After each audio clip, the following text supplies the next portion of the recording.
Hello, everybody.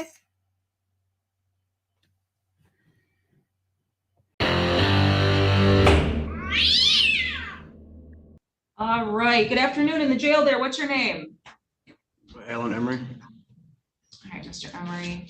All right. I am Magistrate Winsemius. We are here for criminal arraignments this afternoon. Mr. Emery, you have a felony file, case 243744FY. I'm going to read it to you. Mr. Emery, you have been charged with, let's see, we've got the Allegan County Sheriff's Department.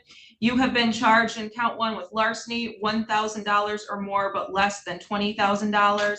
This is alleged to have occurred on or about July 4th of 2024 in Layton Township here in the county of Allegan, that you did commit the offense of larceny by stealing scrap metal and condensers that belong to Hulst Heating and Cooling. The value of the stolen property being $1,000 or more, but less than $20,000, contrary to Michigan law. This would normally be a felony punishable by up to 5 years and or $10,000 or 3 times the value of the stolen property, whichever is greater. However, they do have this indicated as a habitual offender fourth offense notice, meaning that you have been previously convicted of 3 or more prior felonies. They indicate one on January 20th, 2022, the offense of financial transaction device, contrary to Michigan law, of the 37th Circuit Court in Calhoun. On December 10th of 2018, the offense of financial transaction device in violation of Michigan law in the 9th Circuit for Kalamazoo. And on or about December 10th of 2018, convicted of the offense of possession of methamphetamine in violation of Michigan law in the 9th Circuit for Kalamazoo, which would make this potential penalty with the habitual offender fourth offense notice being up to life in prison. Right. Ms. Mateer, were you able to speak with Mr. Emery prior to coming on the record? Yes, Your Honor. All right. Is he requesting and being granted a court-appointed attorney? Yes, he requested one, and I did just, right before we got on the record, emailed over the determination approving him for one. Perfect. All right. So, Mr. Emery, we will get you set for a probable cause conference and preliminary examination. Ms. Mateer, do you wish to address bond? Yes, Your Honor. We would ask, I believe it's a relatively low bond right now, but we would ask for it to be set for a PR bond. He doesn't make a whole lot of money. He's self-employed. He does tell me he's lived at his current address for 6 years and has reportedly never missed a court hearing. He doesn't appear to be a flight risk, and we would just have to ask the court to take that into consideration. I appreciate it. Mr. Emery, at this point, the $1,000 cash surety bond that's been set is about as low as we go here. That's about $100 to a bondsman, particularly on a habitual offender fourth offense notice. That is not something that we grant PR bonds on. So at this point, I'm going to continue bond as previously ordered at $1,000 cash surety. You do have next court dates. You have a probable cause conference on October 3rd. That is in front of Judge Belargin in courtroom B. And then you have a preliminary examination scheduled for October 9th. That is in front of Judge Scotchalis in courtroom A. If you are still incarcerated, you will get copies of those dates and times, and they will make you available for those dates and times. And you are all set. Thank you. Right, they're in jail. What's your name? Jade Meyer. Okay, Ms. Meyer, it looks like you have a felony file 243366FY. Actually, before I get into this, I've gotten the public defender paperwork. Were you able to speak to Ms. Meyer before coming on the record? Yes, Your Honor. All right. Were you able to go through the complaint with her? Yes, and we would actually waive reading of that. I did go over the complaint and the potential penalties of both charges along with the second offense notice on the possession. Excellent. And we received the paperwork that counsel has been appointed. So ma'am, you will be represented by the public defender's office. Let's see, we'll get this set for a probable cause and preliminary examination. Ms. Mateer, would you like to address bond? Yes, Your Honor. My client is a single mom with 3 kids. She tells me she's been working at Radiant Cleaning for the past 3 years.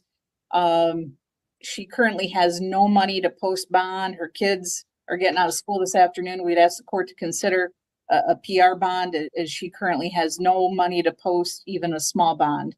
Oh, Ms. Meyer, it's exactly like I just told the previous gentleman. This is a habitual offender fourth offense notice. I would not go down to a personal recognizance bond. I will cut this bond in half. I will make it a $1,000 cash surety bond, which would be about $100 to a bondsman. I would hope to give you a chance to be able to get out. This will also include the condition of no alcohol, marijuana, legal drugs, or any other intoxicating substances. Do you agree with that? Yes, ma'am. But ma'am, I don't have any money. Like, I won't have any money until tomorrow. And there's no one that I can get to cash my checks or anything or get my kids. Ma'am, I don't even have anybody to answer a phone call for me. I real. understand that, but I'm looking at, I mean, we have got, I understand, but I am looking at a heck of a history here. And I've got a history that goes back to, it looks like at least 2011. And I haven't been in trouble since 2016, other than the driving on suspended or no proof of insurance. Those are the only things. Like, I have been doing good, like I'm trying. And you're making it to where it's not gonna. Like, I haven't been in trouble appreciate it, since. ma'am, but this is a potential life offense felony. So I've halved the bond from what the original magistrate has indicated it would be, but at this point, it's gonna be 1,000 cash surety. You've got next court dates. October 3rd is your probable cause conference. That's in front of Judge Belargin in courtroom B. And you have a preliminary hearing on October 9th in front of Judge Scotulus, and that will be in courtroom A. You will get copies of those dates and times, or if you're still incarcerated, the jail will make you available for those dates and times. You are all set. Hello, sir. And you're Ricky Mitchell? Yes, sir. Mr. Mitchell, you're here today in case number 2024 CR 84 because you have been charged with one count of interference with a law enforcement officer. This is alleged to have happened on September 24th here in Kingman County, Kansas, and it is claimed that you unlawfully, feloniously, and knowingly obstructed, resisted, or opposed multiple law enforcement officers in the service, execution, or in the attempt to serve an arrest and search warrant, or in the discharge of an official duty of arresting Sam Mitchell. And this is a severity level 9 felony, and it's punishable by up to 17 months in the state penitentiary and a fine of up to $100,000. Do you understand what you've been charged with and the possible penalty? Yes and no, sir. Okay, I can read this again to you. I'm not asking you if you did this. I'm asking you if you understand the charge. In a way, yes. I'm new to all of this. Okay, well, this is this basically claims that law enforcement showed up to arrest Sam Mitchell, who I believe is your brother, and that you resisted in that effort. Now, this is only an allegation, and you have the right to have a trial on this matter where the state has to prove beyond a reasonable doubt that you committed this offense, and you have the right to have legal counsel, and if you can't afford an attorney, one will be appointed to represent you. Now, do you understand all that? Do you need me to go over this charge again? Are you still there? Yeah. Okay. Do you understand the charge? Basically, that you kept law enforcement from exercising their duties, and this is only an allegation. You have the right to have a trial. Now, what we're here today is to figure out how you'd like to proceed, especially as it relates to legal counsel. Do you plan on hiring your own attorney, or do you need to appoint you one? What's that? I cannot afford it. Okay. We're going to send you an application for a court-appointed attorney, but I'm going to ask you a couple of questions because I want to keep this moving for you. Are you currently employed? No, sir. I'm retired and on disability. Okay. So I'm going to find that based on your lack of income, that you qualify for a court-appointed attorney. And I'm going to appoint Matt Metcalf to represent you. And because of conflicts with some local attorneys, we're going to have to go. But he's a very good attorney, and he represents people in our district. He's out of Wellington. We're going to get you his contact information. so you can get a hold of him and also fill out that application, but just answer the questions as you answered them for me today, just so we can have that on file. And you can contact him. I'd wait a day or two until he gets the paperwork. He's expecting to be appointed to you. And so then you can talk to him and you can, he'll help you figure out how you want to proceed in this matter. Meanwhile, I'm going to set you for your next court hearing on next Thursday, October 3rd at 1:30 in the afternoon. Okay. Okay? Do you have any questions? Sir, I don't know how all this is supposed to go about. This is my first time doing something like this. Okay. And and I don't mean to interrupt you, but I just want to also tell you that I am going to advise you not to discuss the facts of this case, because this is a public hearing and you might say something that would incriminate you further. And part of my job is to look out for your rights as well.